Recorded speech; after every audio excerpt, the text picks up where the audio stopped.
ॐ त्वमिन्नः पितामहसो त्वं माता विश्वप्रसवो बहु प्रसभाते स्वनमीमहे।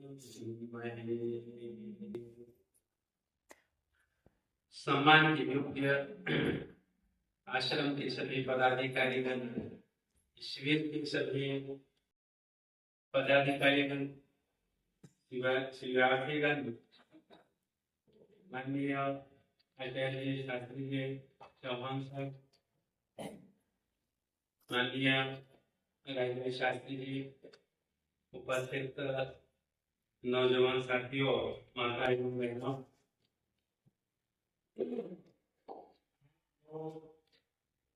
संस्कार के विषय में जानने के लिए जैसे इस बारे में बोला था, कल से आपको जानने के लिए शिविर में पढ़ाए थे कि संस्कार क्या होता है और क्यों हमारे जीवन में आवश्यक है।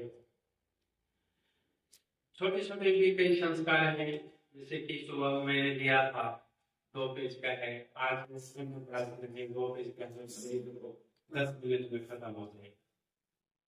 लेकिन बात 10 मिनट की नहीं है, बात यह है कि क्यों करना, क्यों उसके महत्व क्या हमारे जीवन में है। महत्वपूर्ण ये है कि हमारे जीवन के साथ उसका क्या संबंध है, क्यों महत्व। अगर ना किए तो नहीं चलता, क्या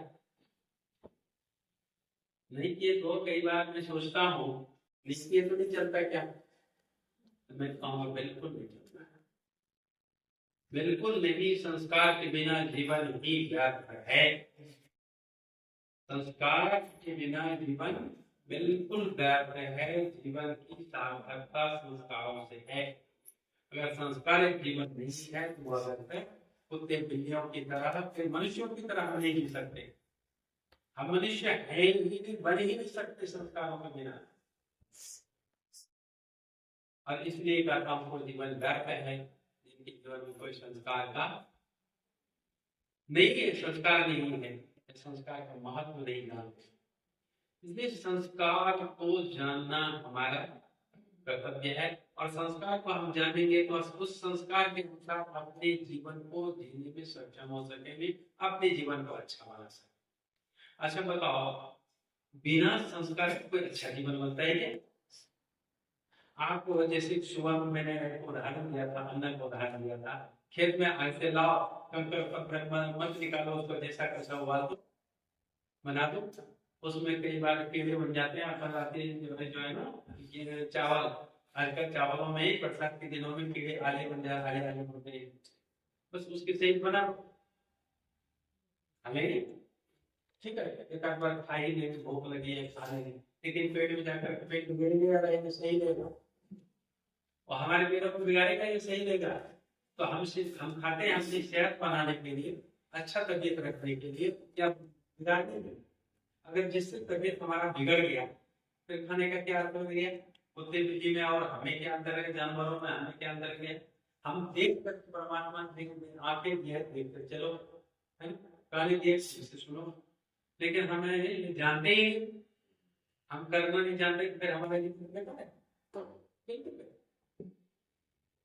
इसलिए संस्कारों के बिना हमारा बेकार जीवन है, इसलिए हम संस्कार को जानना चाहते हैं। और सबसे पहले अपने लिए जानना चाहते हैं, हम सीखते हैं।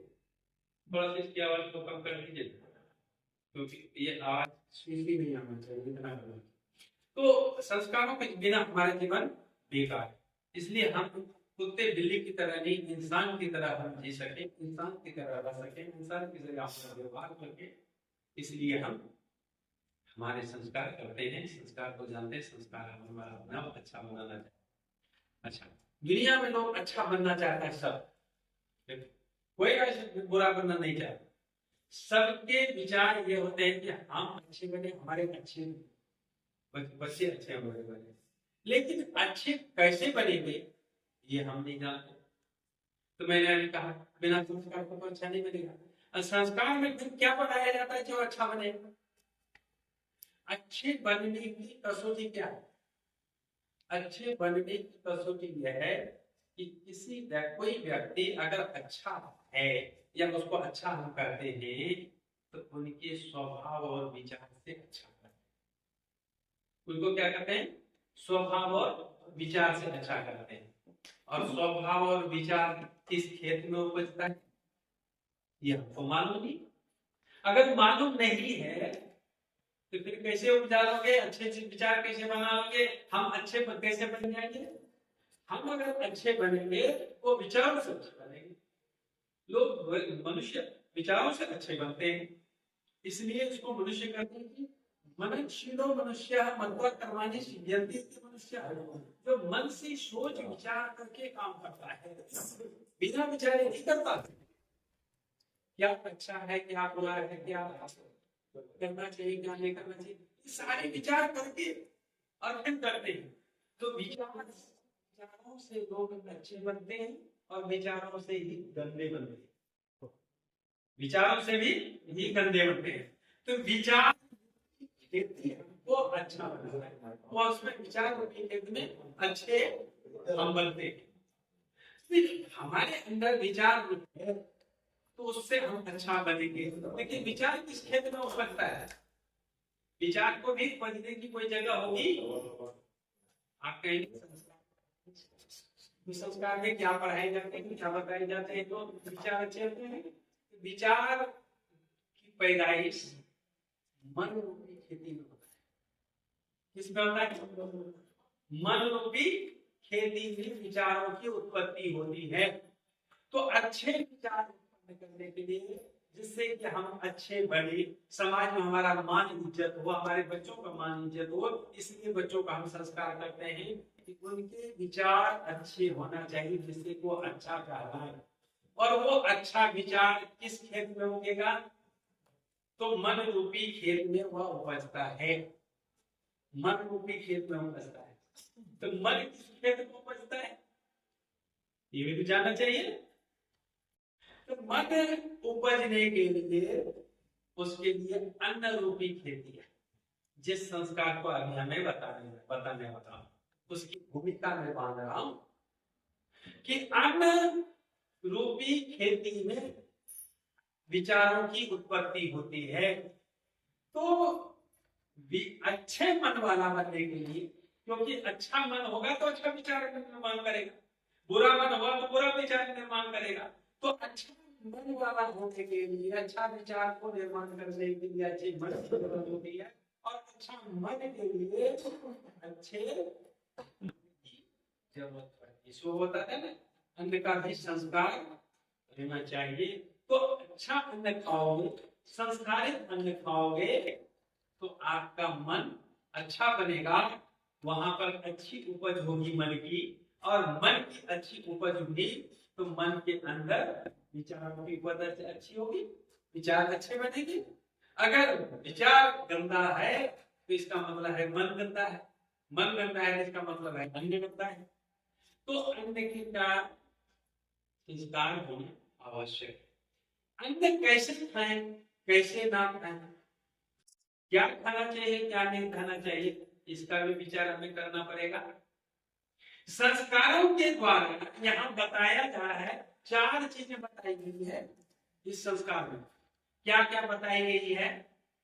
भात, दही, उसके साथ और शहद, ये 4 चीजें बताई गई। जो आप किताब पढ़ेंगे तो जान जाएंगे। हमें किताबों की जानकारी नहीं देनी, वो उसका महत्व पढ़ करके आप अपने आप पढ़ लेंगे और जान पाएंगे। फिर आपको शिविर माने की जरूरत क्या है? घर बैठे अगर शिक्षण प्राप्त हो जाते, स्कूल बंद हो जाता तो स्कूल में कोई नहीं आते थे। स्कूल में इसलिए आते हैं कि अध्यापक उसको उसके विषय में विशेष बताते हैं, उसकी विशेषता को बताते हैं। जानकारी तो आपने घर में प्राप्त कर लिया, लेकिन उसकी वैशिष्ट्य क्या है, उसकी विशेषता क्या है, ये हमको घर में बैठे नहीं मिलेगा। बिना, इसलिए कहा है बिना गुरु का ज्ञान नहीं होता।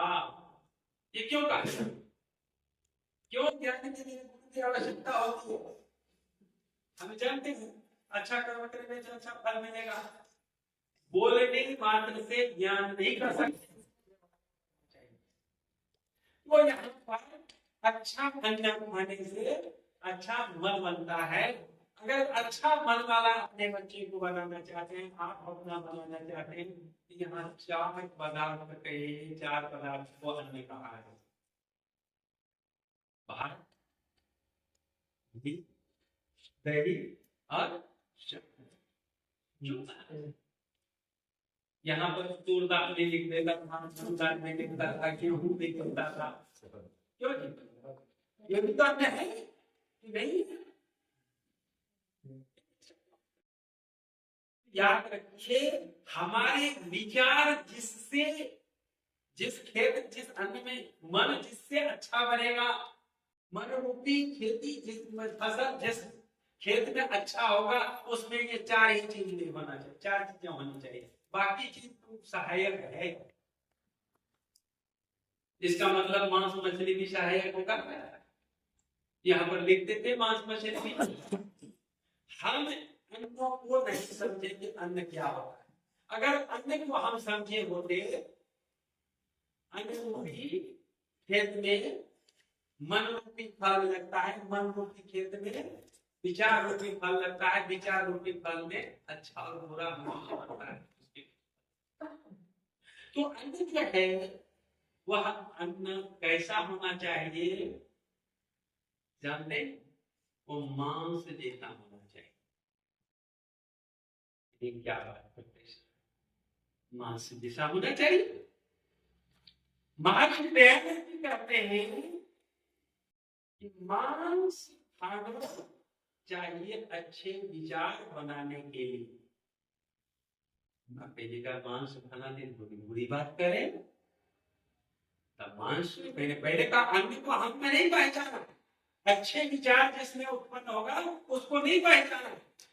तो महर्षि दयानंद आगे लिखते हैं कि गाय के दूध से बने हुए वह पदार्थ मांस है जो मन को विकलित नहीं करता, मन को मलिन नहीं होने देता, मन को दूषित नहीं होने देता, मन के विचार नहीं होने देता, मन में दूषित विचार की उत्पत्ति नहीं होती। आप समझ गए मांस किसे कहते हैं? समझ गए? महर्षि दयानंद की व्याख्या मैंने आज नहीं पढ़ी। मैं जब विद्यार्थी था तो वेद प्रकाश नाम की एक पत्रिका मुझे हाथ में लगी थी। अब वो मैं मेरे पास मेरे से मान सकते भी आ गया, लेकिन अभी मुझे मिल रही है, मेरे पास पत्रिकाएं नहीं। मैंने थोड़ा सा एक बार ताजा करने का विचार किया, वो कहाँ से मैं संदर्भ खोजूं, वो अथर्ववेद से शायद दिया गया था शब्द, तो महर्षि दयानंद जी का उल्लेख किया हुआ वो शब्द है।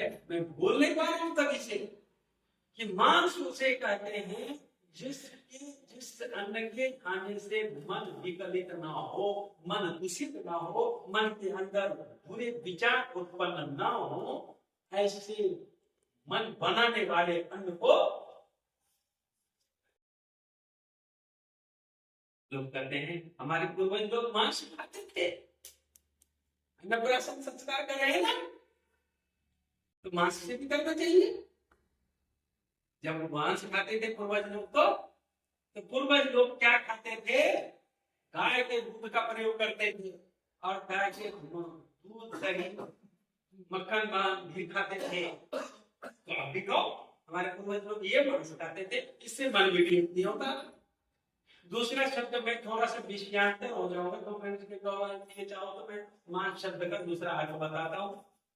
मैंने रमाकांत झा और एक नाम उसके साथ है, दोनों ने योग दर्शन की व्याख्या किया है। मुझे एक 2 महीना 3 महीना पहले पुस्तक लगी, मैं उसकी भूमिका को पढ़ रहा था। वहां पर श्लोक तो स्मृति में नहीं आ रही है, क्योंकि अचानक के विषय आया है, बोल रहा हूं कि हमारे शरीर में 8 चक्र हैं। कितने चक्र हैं? 8 चक्र हैं, मूलाधार से लेकर के सहस्रार तक। तो मूलाधार के पास मलमूत्र के जो द्वार है, दोनों के बीच में एक बिंदु है जहां से शक्ति निर्माण होता है, जहां से शक्ति निर्माण होती है। और उस शक्ति के निर्माण में से वहां से लेकर के और जो दूसरा चक्र है वहां पर ऐसे करते हैं कुंडली सांप की तरह पहले हम ऐसे करके है तो कहते हैं उसको कुंडलिनी, उसका शब्द दिया है नाम। तो कुंडलिनी को जागृत करते हैं उस शक्ति से। तो जो शक्ति निर्माण होती है उससे का जागृत होता है और कुंडलिनी के जागृत होने से जो आनंद की प्राप्ति हमारे ऋषि लोग किया करते थे, उस आनंद का भक्षण करने का नाम मांस। आप किसी को योग दर्शन अगर उसको मिल जाए तो पढ़िए, देख लीजिएगा। मैं लाइब्रेरी में पढ़ रहा था, योगा यात्रा से मेरी दृष्टि पड़ी, मैं तो बहुत चंबा में रह गया। पूर्वज सूत्र नहीं है, वो रामाकांत झा नाम का है और एक और दूसरा एक नाम उसका भूल रहा हूँ, उन्होंने उसके टिप्पणी लिखा है, शायद वो हठ योग है या कौन सा योग दर्शन है, तो उसमें योग दर्शन लिखा हुआ है। तो किसी ने बताइए हठ योग में लिखा है। तो क्या वहां पर कहने का मतलब हमारे पूर्वज लोग ऋषि थे, तपस्वी थे, साधना करते थे और साधना के द्वारा कुंडलिनी जागृत करते थे, अपनी शक्ति को ऊर्ध्वरेता बनाते थे और ऊर्ध्वरेता बना करके कुंडलिनी को जागृत करते थे। उससे जो उत्पन्न आनंद, उस आनंद को प्राप्त किया करते थे, जिसका नाम मांस भक्षण का है। मछली भक्षण में वहां पर लिखा है कि मछली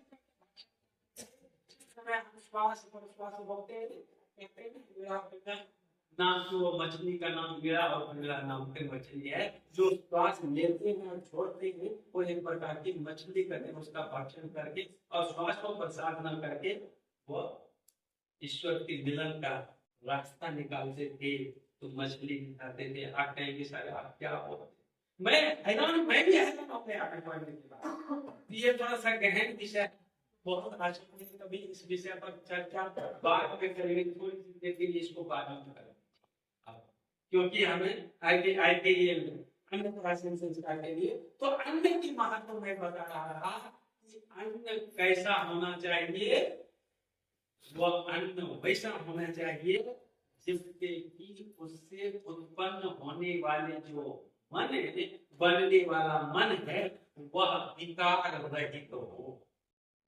यहाँ पर स्पष्ट कहा।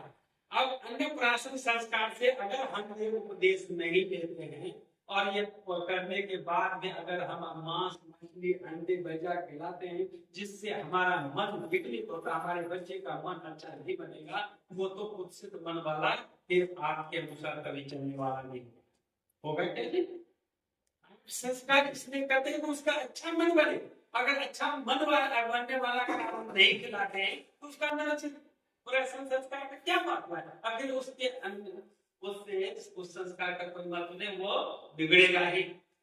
आज हमें ये भी जानना चाहिए कि अन्न किसे कहते हैं और कितने प्रकार के होते हैं, ये भी हम नहीं जानते। अगर हम प्रकारों को भी जाने होते तो हम अच्छा मन वाला अपने बच्चे को बना लेंगे और हम भी अच्छा मन वाला बन जाएंगे, अच्छा मन वाला बनेंगे, अच्छा विचार वाला बनेगा, अच्छा विचार वाला बनेंगे, तो अच्छे लोगों में गिनती होगी हमारी।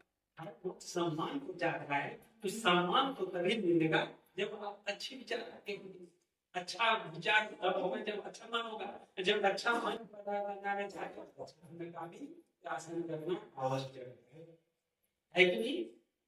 इसलिए अन्नप्राशन संस्कार करते हैं जिससे कि हमारा दूषित ना हो। अन्य कितने प्रकार के होते हैं किसी पर बताएंगे? बहुत प्रकार के हैं, 3 प्रकार के। और ये अन्न को भक्षण करने के कितने प्रकार मुख दिए हैं परमात्मा को, जिससे आपका मन बनता है। कितने प्रकार के मुख दिए हैं अन्न का भक्षण करने के लिए, खाने के लिए। हमें मालूम है 5 ज्ञानेंद्रिय, 5 कर्मेंद्रिय मालूम है क्या?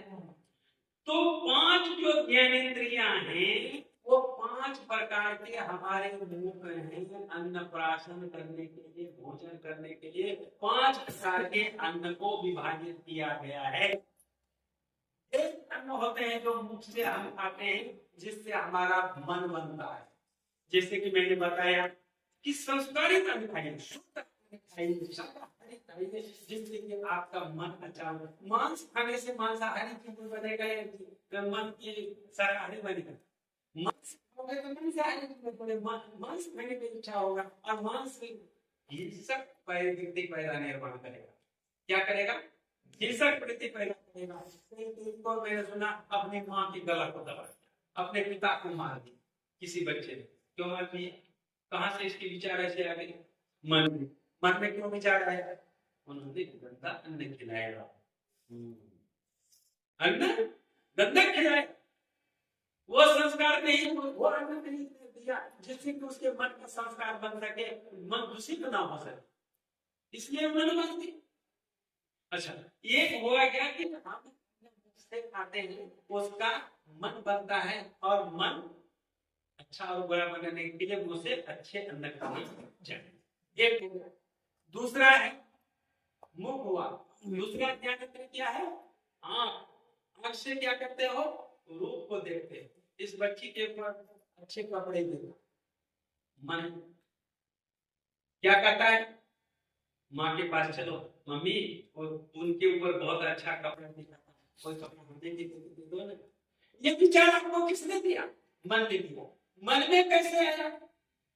रूप को देख करके, इनके रूप को देखा, इनके शरीर पर कपड़ा देखा, और वो रूप है जो आंख खाती है, और आंख खा करके मन को ऐसा बनाती है। ये दूसरा अंग हुआ। रूप क्या है? दूसरा अंग हुआ। आपने देखा होगा, आपने टीवी पर सुना होगा, कलकत्ता में डॉक्टर विद्या के साथ जो अन्याय हुआ, उस व्यक्ति को, संजय नाम था ना, उसको पकड़ा और उसकी मोबाइल को पकड़ा। मोबाइल में इतने अभद्र मुझे चित्र थे, ऐसे गंदे गंदे वहां उसमें कुछ उसमें था, जिसको देखने से उनका मन वैसा बना और उस बच्चे के साथ बलात्कार करके आता। क्यों? वही चित्र उसमें उन्होंने देखा। तो जैसा हम देखेंगे वैसा मेरा मन बनेगा, रूप को देख करके मेरा मन बनेगा, और मन विकलित हो गया, विचार विकलित हो गया, विचार विकलित हो गया, विचार कर्म कर बैठा। तो क्या कैसे हुआ है? ये आंख रूपी अंग, मन, आंख रूपी मुंह नहीं, सॉरी मुख नहीं, क्या खाया? रूप को खाया, और रूप को देख करके मन प्रभावित हुआ, मन प्रभावित हुआ, विचार प्रभावित हुआ, विचार प्रभावित हुआ, जैसे कर्म करने क्या। हैदराबाद में कर्म क्यों हुआ था? जब डॉक्टर को वहां भी मारा था। मुंबई के पास 4 वर्ष की बच्ची पर अत्याचार करके उसको मार दिया जाता है। कभी विचार करो उसका मन ऐसा क्यों होगा? तो जब हम अच्छी अन्नप्राशन संस्कार नहीं पाते तो हमारे बच्चे को मन अच्छा बनेगा, हम अच्छे बनेंगे। ये कुत्सित विचार के कैसे बने? ये कभी विचार हमने किया, उस माँ बाप ने किया जिसने जन्म दिया, जिस संस्कार नहीं किया, और इसलिए उस बच्चे का मन खराब हो गया। और वो 4-5 वर्ष के बच्चे को हम नहीं छोड़ सकते। विचार करो कहां जाएगा, क्या कारण है? संस्कारहीनता का कारण है, संस्कार छोड़ने का कारण है, संस्कार न होने का कारण है हमारे समाज में। इसलिए संस्कारों की कितनी बड़ी जरूरत है कि अन्य संस्कार करें। तो हम इस बात को बताएं कि अन्य क्या होता है। तो अन्न के 5 प्रकार होते हैं, और ये प्रकार भी देखना हो चाहिए जिससे कि मेरा मन विकलित ना हो।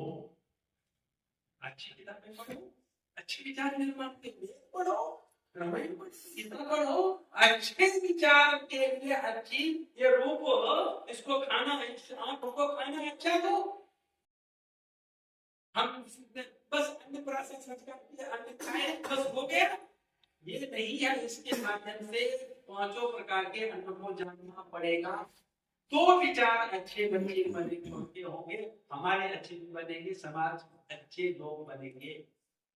क्योंकि संस्कार हम इसलिए करते हैं समाज हमारा अच्छा बने, हम अच्छे बनेंगे तो समाज अच्छा बनेगा। तो अन्न रूप खाता है आंख, तो इसको अच्छा अन्न दीजिए, भोजन दीजिए। ठीक है बहन जी, अन्न से बनता कि नहीं बना, इससे बना कि नहीं बना। कान, कान भी खाता है और कान भी मुख है, और ये क्या खाता है जी, शब्द को खाता है, शब्द खाता है। तो इसको अच्छे शब्द श्रवण की कराइए, जिससे मन विचलित ना हो। अगर मन सुन करके मन विचलित हो जाता है, उसको हटाओ, बच्चों को उसको दूर करना चाहिए उनसे तरह। आज रात दिन हम गाने लगा करके बैठ जाते हैं, कोई उत्सव हो गंदे गंदे गाने लगा देते हैं, कर रहे हैं गणेश पूजा और लगा रहे हैं पिक्चर के गाने, लड़कियों को सामने पे नचा रहे हैं। क्या जी, ये अन्न नहीं खाता, ये आंख है, उस अन्न को नहीं खाता। अगर लड़कियां नाच रही होगी, जवान लड़की होगी, ये अच्छा मन विचार करता है क्या, ये आंख मन को अच्छा संदेश देता है क्या, अच्छा संदेश नहीं देता।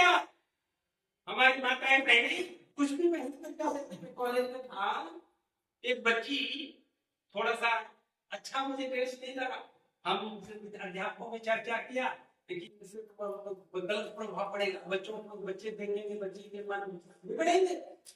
लोग कहते हैं जी हमारे बच्चे बिगड़ गए, हमने इसे संस्कार नहीं दिए।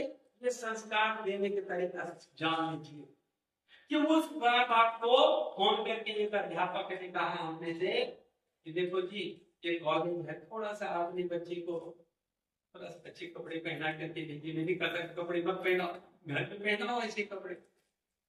हाँ, हमारे बच्चे कपड़े भी नहीं पहने क्या,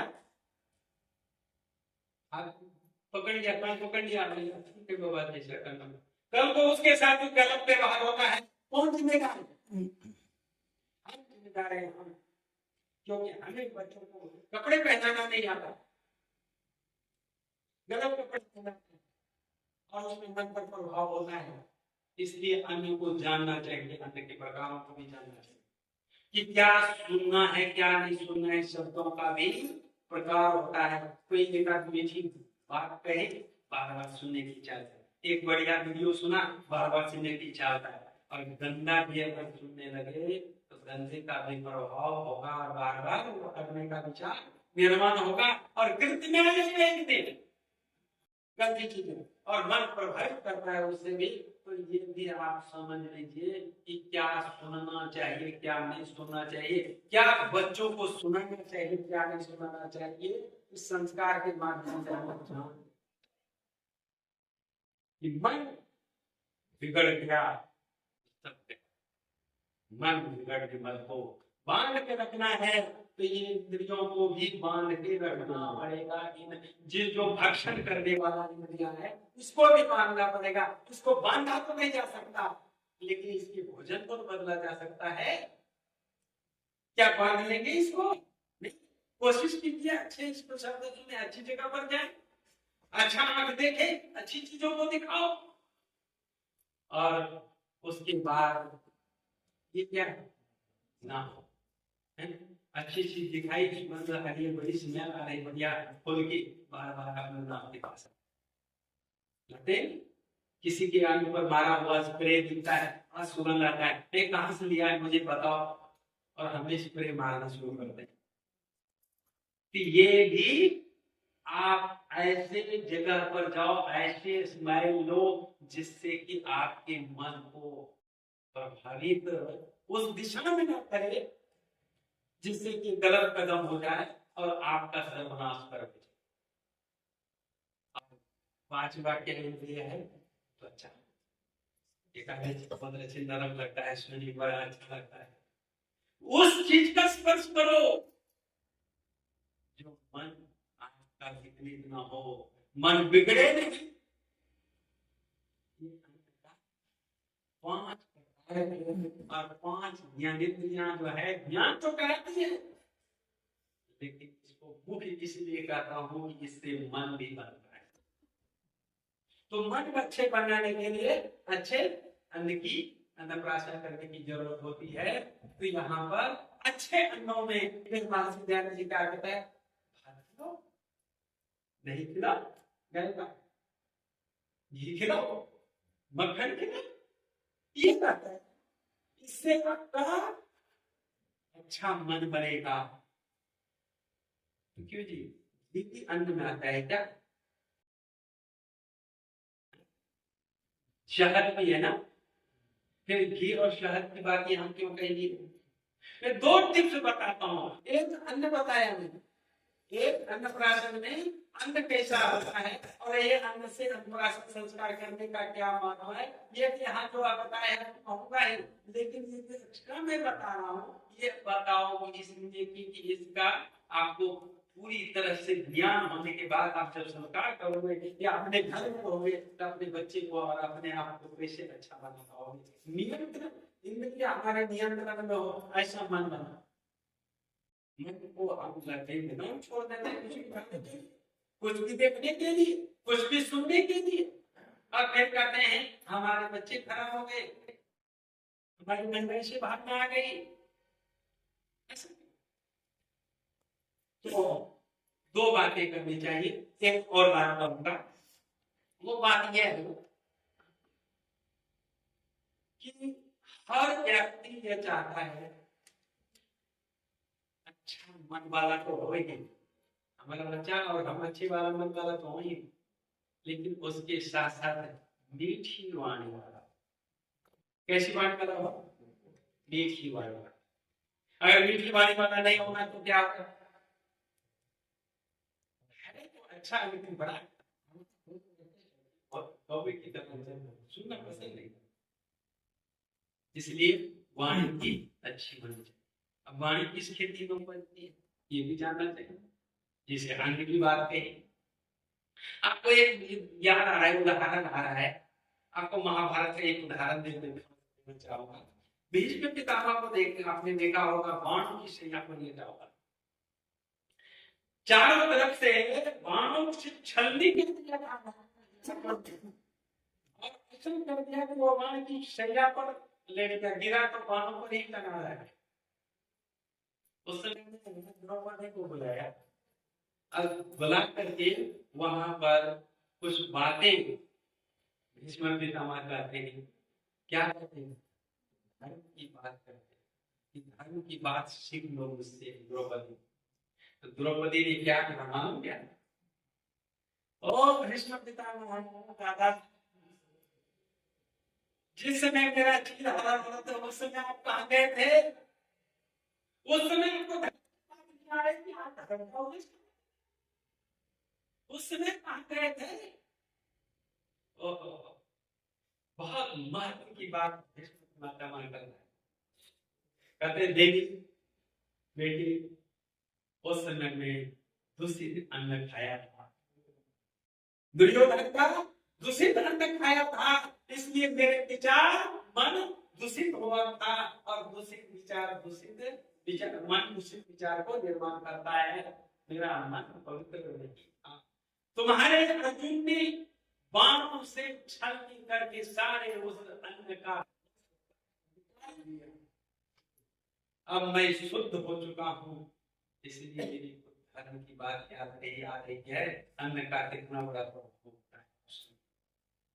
दूसरी बात उदाहरण देता हूँ वही महाभारत का, कि दुर्योधन को कहते सभी लोग, अरे तुम पढ़े लिखे हो, सुशिक्षित हो, क्या तुमको ये पता नहीं कि युद्ध होगा तो सारा नाश हो जाएगा तुम्हारे भाइयों का, तुम्हारे दोनों को नाश हो जाएगा। याद करते हो तो क्या कहता है?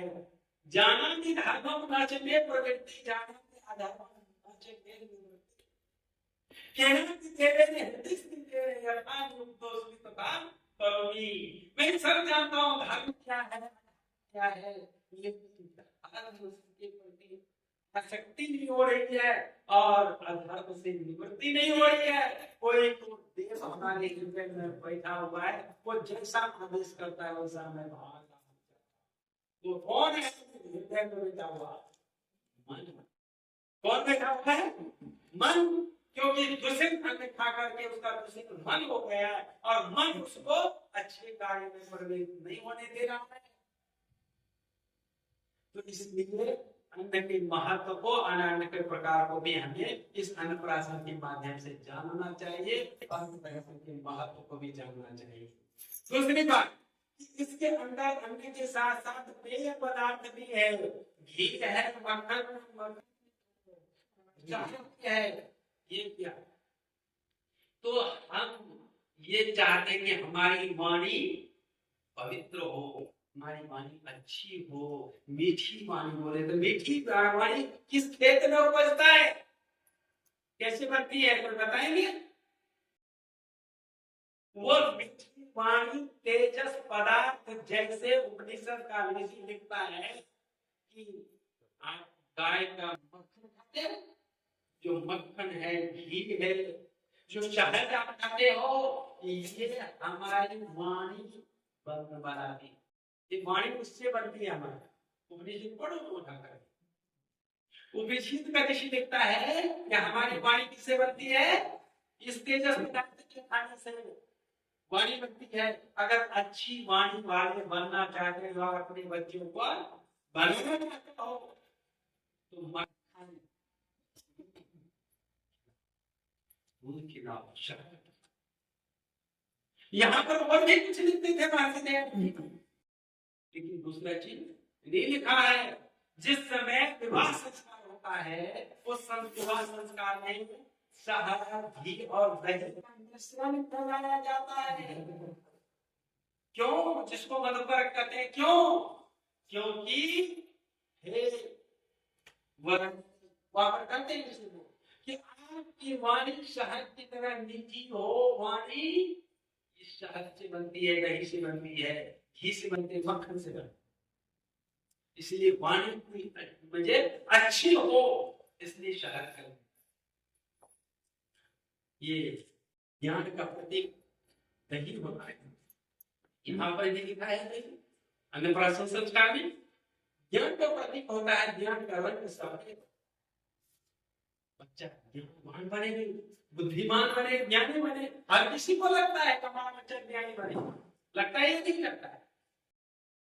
पुष्ट बने, मजबूत शरीर वाला बने, इसलिए उत्तम पदार्थ बनाए जाते हैं, और संसार का सबसे बड़ा उत्तम पदार्थ इन सब तीनों का मिश्रण, इन तीनों का मिश्रण उत्तम पदार्थ है। भोजन के उत्तम भोजन बताया महर्षि दयानंद जी ने, संस्कार विधि को पढ़िएगा।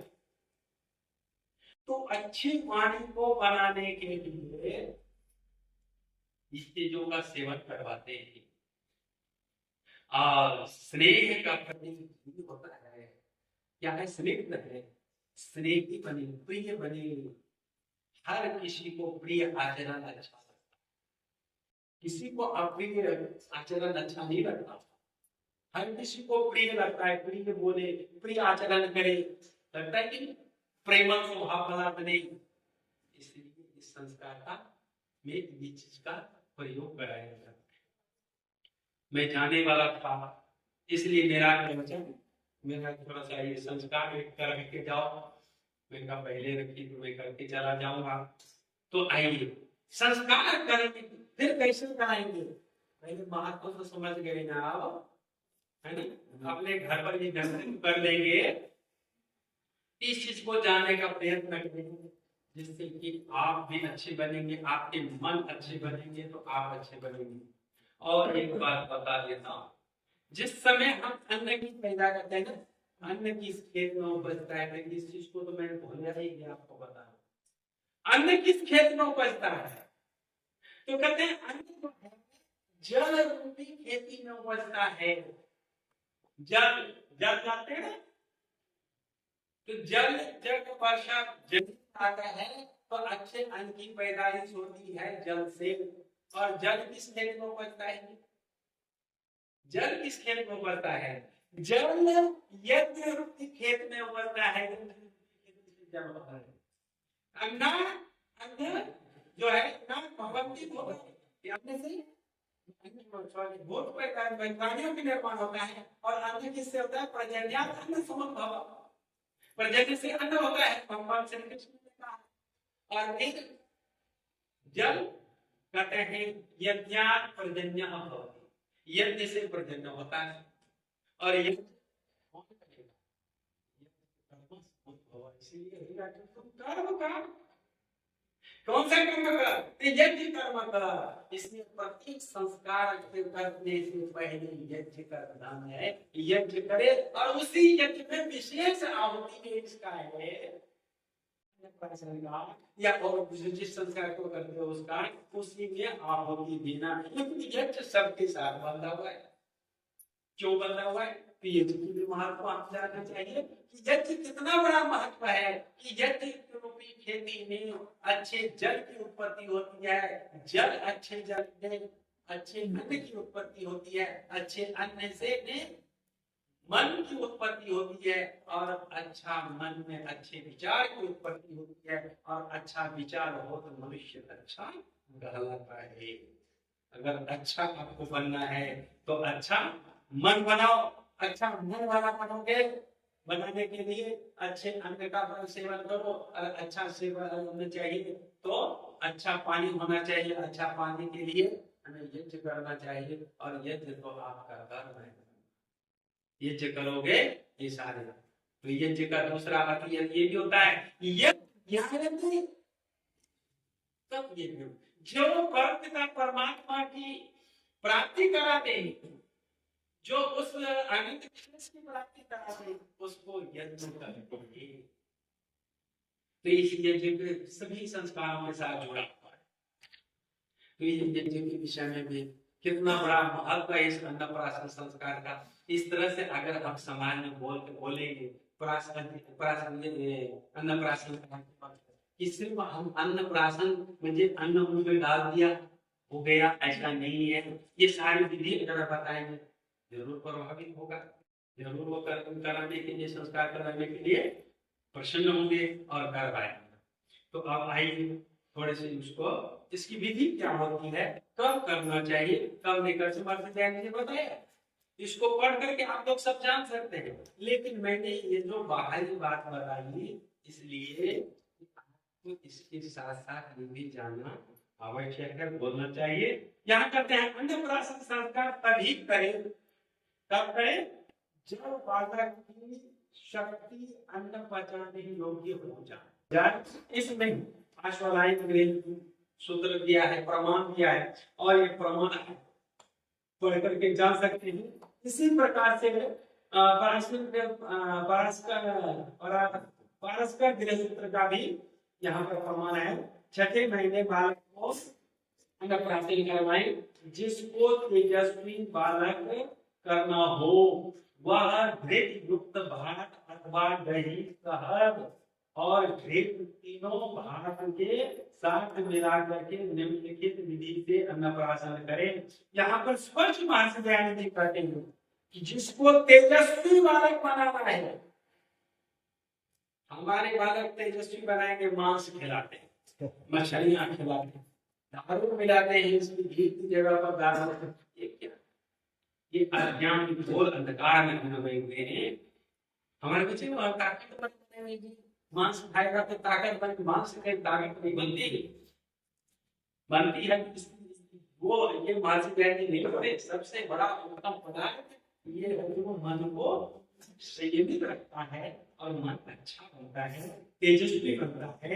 इसलिए इसको तीनों का करना चाहिए। अर्थात पूर्वोक्त पहले जो लिखा गया है, जो यहाँ पर प्रमाण दिया है, संपूर्ण विधि को करके बालक का जन्म हुआ हो यह संस्कार करें। यह आपकी पुस्तक खोल करके रखिए, मैं पढ़ता जा रहा हूँ जैसे आपका भी पढ़ाई होगा, पढ़ना होगा, जानना होगा। ऐसे नहीं बोलने मात्र से नहीं समझ में आता है। जब पढ़ते हैं तो समझ में आएगा। निम्न मंत्रों का यहाँ पर प्रमाण दिया है कि जिससे उसी दिन करना चाहिए, जिस दिन बालक हुआ हो उस दिन करना चाहिए, लेकिन 6 महीने। आचार्य जी, यहाँ दिन का अर्थ क्या है? उस तारीख या तिथि, क्या मतलब दिन का अर्थ क्या निकालेंगे? कौन सा? यहाँ दिन का अर्थ क्या है?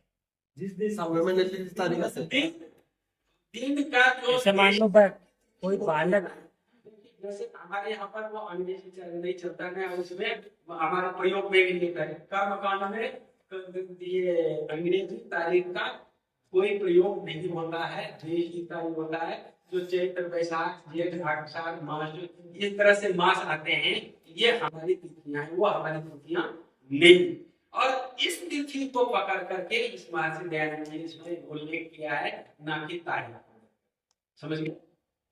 तो तारीख देख करके इसमें ये तारीख को इसकी संत और ईसा मसीह के पास से शुरू हुआ है, उससे चल रहा है। हमारी जो है सृष्टि संबंध चल रही है, जो अपने आचार्य जी सवेरे बता रहे थे, वो हमारे यहाँ पर चल रही है।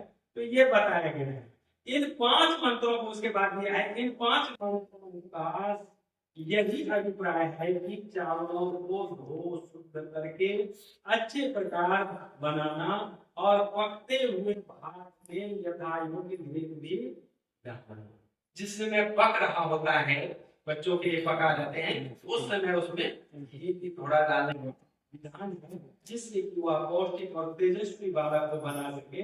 जब अच्छे प्रकार पक जाए तब उतार थोड़े ठंडे हुए पश्चात होम स्थली में, अर्थात जहाँ होम करते हैं उस हवन कुंड के अंदर करते हैं, उस कार्य करने के द्वारा उसके पास ले जाए और थाली में रखें। और फिर जो 5 मंत्र दिया है, इस मंत्र का अर्थ करता है, इस 5 मंत्रों से कार्यकर्ता यजमान और पुरोहित तथा जो ऋत्विज है उनको पात्र में पृथक पृथक करके उस जो पदार्थ जो बने हुए हैं भात जिसमें घी मिलाया हुआ है, वो पृथक पृथक करके यहाँ पर प्रमाण दिया है। उस वेद मंत्र का जो 19-20 में लिखे, हमारे पुस्तक में तो 19-20 पेज दिया है, आपमें जो पेज होगा वो पेज उल्लेख किया गया है ना। उस लिखे अग्नि ध्यान संविधान जो हम अग्नि ध्यान करते हैं, वो भूर्भुवस्व ओम भूर्भुवस्व देवों पृथ्वी वरुण,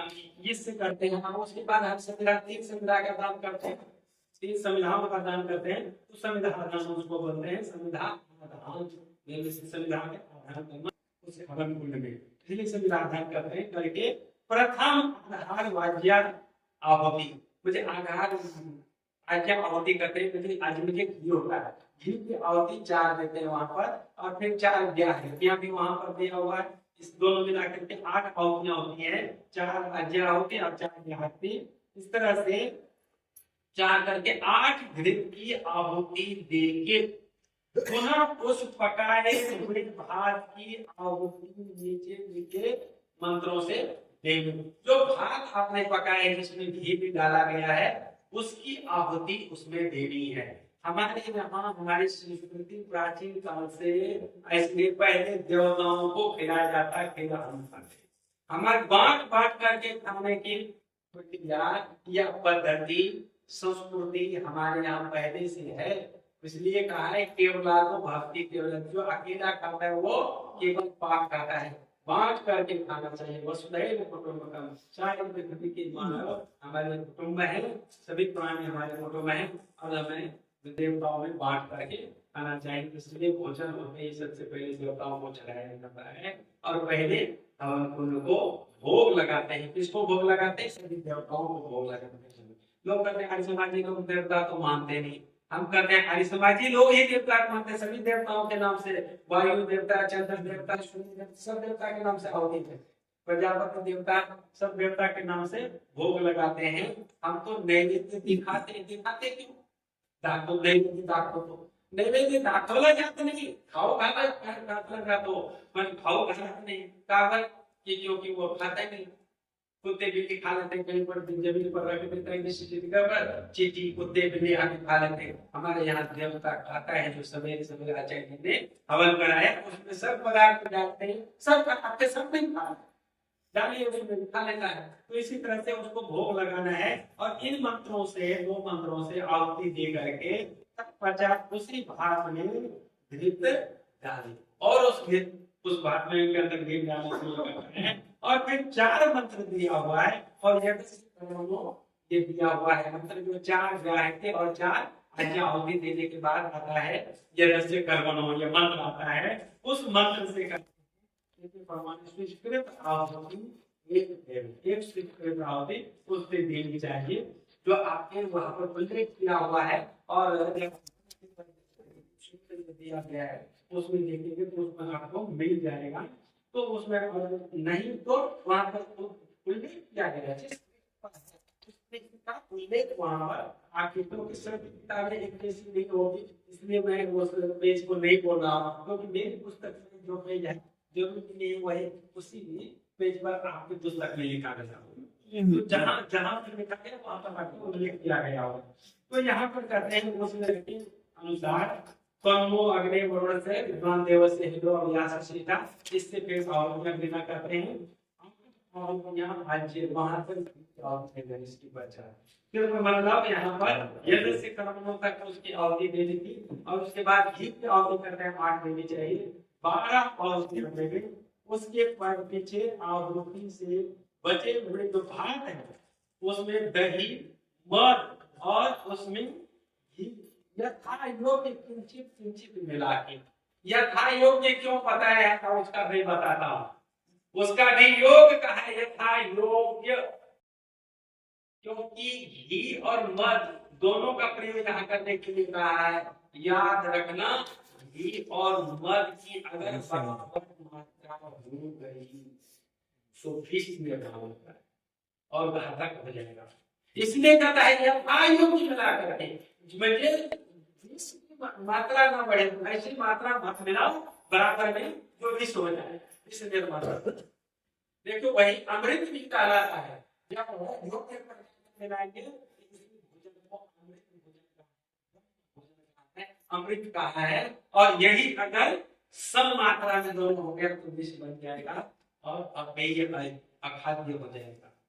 तो इस चीज का भी ध्यान रखें, इसलिए मैं इसका उल्लेख कर रहा हूँ उचित समझा कि भूल से ऐसा न हो कि दोनों बराबर मात्रा में चला जाए। पंडित जी ने कहा था दोनों डालने के लिए, हमने तो दोनों ठीक ही मात्रा में डाला, ये विष किससे हो गए? मात्रा विषम होनी चाहिए, हाँ बराबर मात्रा नहीं होना चाहिए। 2 चम्मच कर दीजिए मात्रा बराबर नहीं होना, ये चीज का ध्यान रखना। ज्यादा कर लीजिए लेकिन बराबर मात्रा होने से विष बनता है, विषम मात्रा में वो अमृत बनता है, या वही चीज अमृत है। एक तीसरा यथा योग का थोड़ा सा मैं विश्लेषण इसलिए मैं कर दिया यहाँ पर। तो अब उसमें कहता है सुगंधित युक्त भी और भी चावल बनाए हुए थोड़े से मिला करके चावल के रुचि परमाणु।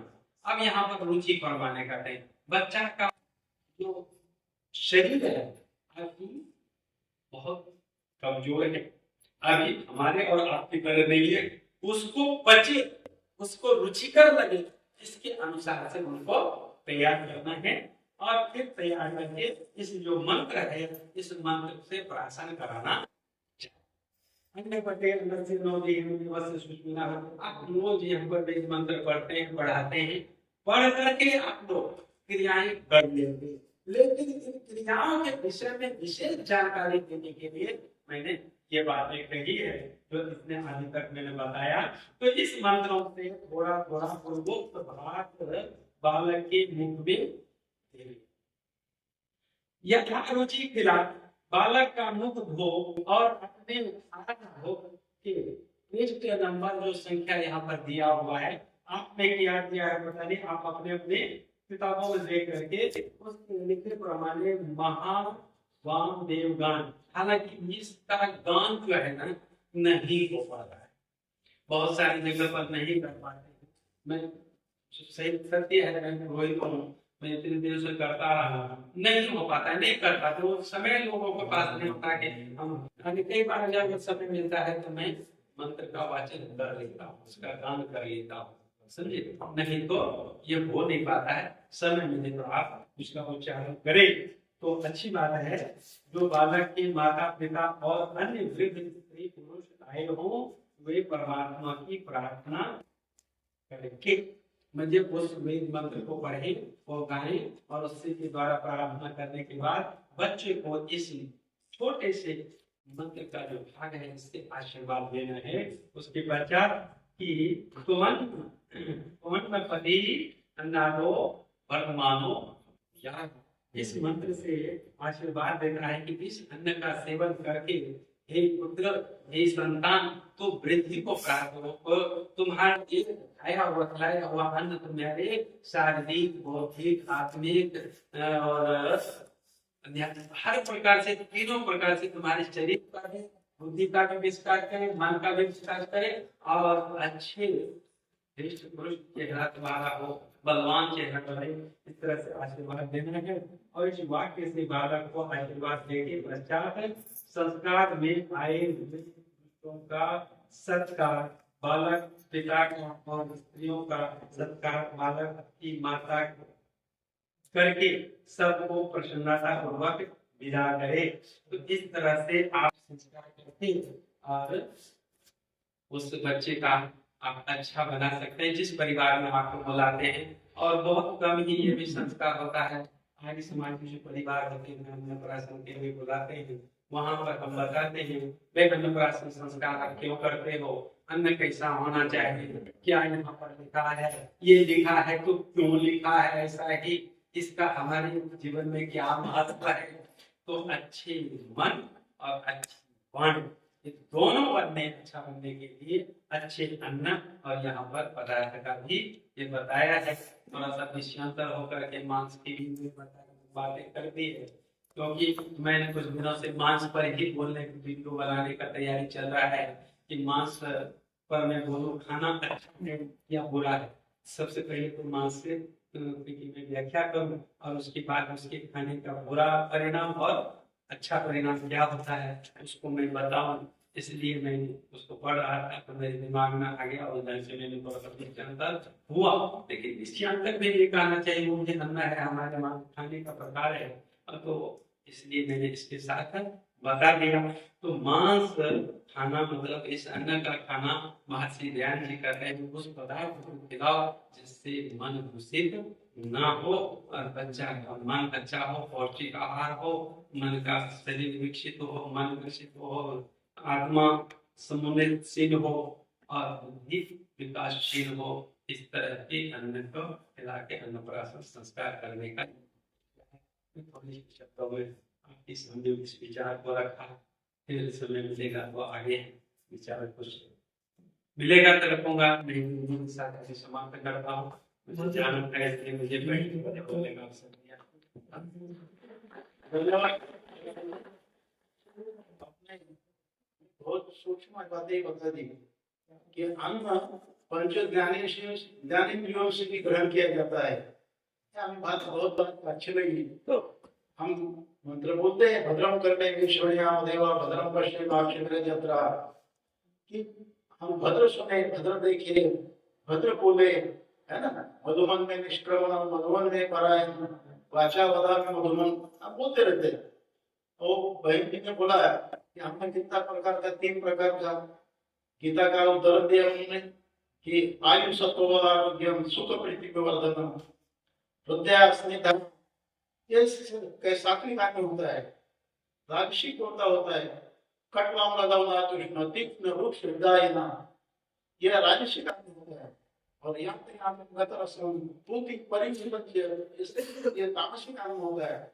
जैसा है अन्न वैसा बने मन, मन किससे बनता है, अन्न से बनता है। अन्न सात्विक हो, इस मानस जो शब्द है ना, ये सूक्ष्म विचार करने की बात है। हम जो पुरोहित है और मांस का करे तो बहुत अच्छा है, अच्छे पदार्थ खाए। लोग बुद्धि की बहुत कसौटी अलग अलग करते हैं। वहां तो मांस चलता है, मांस का उड़द भी एक अर्थ है, उड़द भी एक अर्थ है मांस का। तो ऐसा इसमें बंदी में न पड़े तो अच्छा सात्विक आहार खाए, क्योंकि मन बहकता है, हम जैसा खाएंगे वैसा बहकता है। इसलिए भजन में कहा धीरे धीरे मोड़ तो इस मन को, इस मन को तो इस मन को, मन मोड़ा फिर डर नहीं, कोई दूर प्रभु का घर नहीं। धीरे धीरे काय गीतेमध्ये सांगितलं प्रेमानं कृष्णा प्रमाणे बलवत दृढम तस्याहं विग्रहं मध्ये वायू वाऱ्यापेक्षाही चंचल असं मन आहे। पण असंशय महाराज कृष्णाने सांगितलं असंशय महाराज हो, म्हणून दोन निघून गेला अभ्यास आहे तो कोणते हे वैराग्य नाही अभ्यासामध्ये वैराग्य केव्हा आपल्याला मला नाही पाहिजे आणि म्हणून बहिणाबाईच्या शब्दात जसं पिकात ढोर किती हातला फिरी येतो पिकावर असं ओढापण आहे पण त्या ओढापणाला प्राणांमध्ये शास्त्री सांगितले युक्तीच्या योगाने आपल्याला आठवता येईल शास्त्रीचे बहुत बहुत धन्यवाद आपका समय बहुत अच्छा रहेगा और भी देखिए आपकी कृपा हुई हमने विनती की आप आए इसमें आनंद है